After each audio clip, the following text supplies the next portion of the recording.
e conhecereis a verdade. Quem anda com a verdade porque tem paz. Ele não quer confusão. E conhecereis a verdade, e somente a verdade liberta. Ela, a verdade, não só liberta, mas também capacita. Não só capacita, mas também restaura.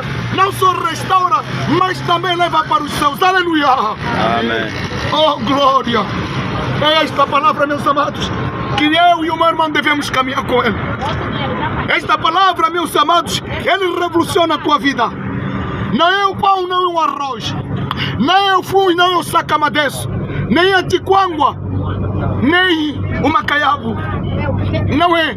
É bom que nós comamos, mas ele também narra-nos: nem só do pão viverá o homem, mas é da palavra. Aleluia.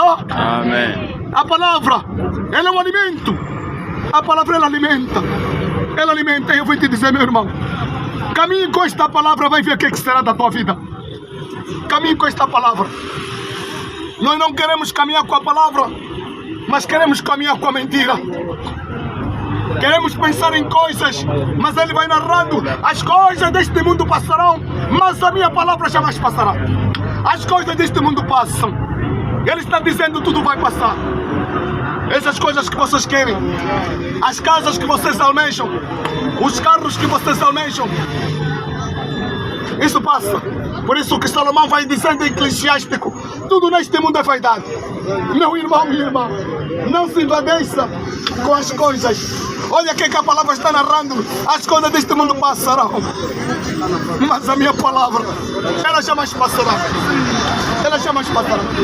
É uma palavra, meus amados e minhas